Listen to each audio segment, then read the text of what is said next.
C'est celui que Dieu donne tout, comme le président de la République aujourd'hui. Bien aimé, vous savez bien que Ecclésiaste en tant que roi nous dit toutes les vanités, vanités de vanités. Il nous dit ce qui a été, c'est ce qui sera, et ce qui se fait, c'est ce qui se fera, et il n'y a rien de nouveau sur le ciel. Toutes choses sont en travail au-delà de ce qu'on peut se dire. L'œil ne se rassemblera pas de boire, et le roi ne s'attendra pas d'attendre. S'il y a une chose, comme on dit, pour ceci, c'est nouveau, cette chose, elle traite déjà de siècles qui nous sont précédés. Bien aimé, je voudrais te dire, il n'y a rien de nouveau sur le ciel. Il n'y a rien de nouveau que nous voyons aujourd'hui. Tout a été. Mais le Seigneur nous dit, dans cette génération, tout ne passera pas. Bien aimé, nous sommes dans une génération. Et dans cette génération, il y aura plus d'autres générations. Les générations passées nous ont dit ce qui était. Nous voyons la mèche humaine. Nous voyons les habits, la mode. Nous voyons les voitures. Nous voyons les belles femmes. Nous voyons les belles maisons. Nous voyons tout ce qui est vu à l'air. Mais bien aimé, laisse-moi te dire que tout est vanité. Rien, personne n'apportera dans sa tombe. Mais bien aimé, il y a une seule chose que nous devons savoir, que nous ne devons pas ignorer. Que Dieu existe réellement. Bien aimé, la vie est courte, les temps sont mauvais. Je te le dis, en circonstance des causes, oh bien-aimé, qui peut se battre pour l'évangile, qui peut mettre Dieu en une chose, bien-aimé, qui est ta principale, qui est ton amour. Dieu a dit dans ses lois et dans ses commandements, il n'y a pas que Moïse qui a dit de respecter tous les commandements, mais un seul nous dit, il y a les deux commandements qui sont les plus meilleurs. Tu aimeras ton prochain comme toi-même. Tu aimeras ton Dieu de tout ton cœur, de toute ton âme, de tout ton esprit. Alors, bien-aimé, est-ce que tu mets Dieu en première possession de ton cœur? Est-ce que ce ne sont pas les idoles que tu mets en ton cœur? Est-ce que ce ne sont pas les convoitises, les œuvres de la chair que tu mets dans ton cœur? Bien-aimé, je suis jeune, je ne suis pas un vieillard, mais j'ai constaté que tout est la poursuite des vents. Nous vivons de la fornication. Bien-aimé, combien de plaisir te donnera, bien-aimé, ce qui est éternel. Combien d'argent te donnera ce qui est éternel. Ils ont licencié les choses dans le travail. Bien-aimé, même ce que tu vends n'est pas éternel.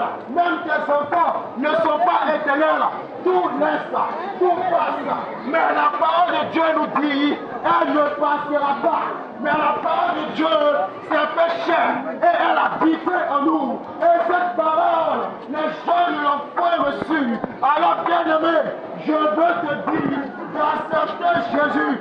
Toi qui es dans le marché, toi qui vends, toi qui passes, accepte la voix qui crie dans le désert. Seul l'esprit comprendra ce que dit l'esprit. Alors bien-aimé, tu es un enfant d'Abraham. Tu es de la postérité d'Abraham. Et tu viens de la postérité sainte de Jésus. Tu n'es pas un enfant du diable. Bien-aimé, je veux te dire d'accepter Jésus en tant que ton sauveur. Il n'y a point d'autre sauveur que le Seigneur Jésus-Christ. Est-ce que tu veux faire la paix avec Jésus? Est-ce que tu reconnais que Jésus est ton sauveur? Est-ce que tu es prêt à lui donner ta vie? Bien-aimé, les temps sont mauvais. Les temps sont mauvais. Je vous parle et je le dis. Jésus revient bientôt. Jésus revient bientôt. Accepte de marcher avec Jésus. Renonce au péché. Accepte Jésus. Accepte Jésus avant qu'il ne soit trop tard. Accepte-le. Accepte-le. Accepte Jésus. comme bon sauveur. Il est le chemin, la vérité, la vie éternelle. Nul ne passe par lui, autrement qu'au Père. Il n'y a pas d'autre Dieu. Dieu, de sa souveraineté, a donné son Fils en don, en sacrifice pour son peuple. Alors, son nom est au-dessus de tout nom. Il n'y a pas un autre nom qui sauve. C'est le nom de Jésus. C'est le nom de Jésus qui sauve. Accepte-le et tu vivras. Même si tu meurs, il te ressuscitera au dernier jour. Son alliance est perpétuelle. Jésus-Christ a versé son sang pour le péché passé, pour le péché présent et pour le péché futur. Il a pardonné tes ancêtres qui ont péché, qui ont violé la loi. Il a pardonné tes descendants et il continue à pardonner tous ceux qui ont péché. Alors accepte-le, accepte-le, bien-aimé, accepte-le. On ne sait jamais ce que la vie nous réserve. Il y a les accidents partout, les gens dorment, ils ne se réveillent pas. Il y a de l'empoisonnement, il y a le viol, il y a le meurtre, il y a le cambriolage. Dis-toi que ta vie n'est pas éternelle. Dis-toi que tu n'as pas Dieu. Dis-toi que tu n'as pas ton souffle en tes mains. Dis-toi que tu n'as que chair, tu n'as que poussière et tu retourneras à la poussière. Ton corps, c'est Dieu qui l'a créé. Ton esprit, c'est Dieu qui l'a donné.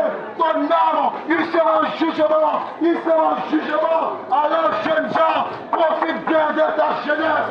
Profite bien de ta vie. Amuse-toi, fais ce que tu veux, mais sache qu'un jour, ton Dieu t'appellera en jugement pour toutes tes œuvres. Bien-aimé, nos œuvres nous suivront. Bien-aimé, je te parle de la vérité. Accepte-le, accepte-le, accepte-le, accepte-le. Nous sommes dans le dernier temps. Nous sommes dans le dernier temps. Il n'y a pas un temps où un Messie viendra. Il n'y a pas un temps où un sauveur viendra. Israël est gagné. Oh bien-aimé, l'évangile parle de l'extrémité. Il vient à toi. Le livre de Jean 1, verset 12 à 13. À ceux qui l'ont reçu, à ceux qui ont cru, elle a donné le pouvoir de devenir enfant de Dieu. Est-ce que tu l'as accepté? Est-ce que tu as cru à notre évangile? Accepte-le, accepte-le, accepte-le, accepte-le. Bien-aimé, n'endurcis pas ton cœur, n'endurcis pas ton cœur. Si tu écoutes l'évangile, il faut l'accepter. Il s'appelle Jésus.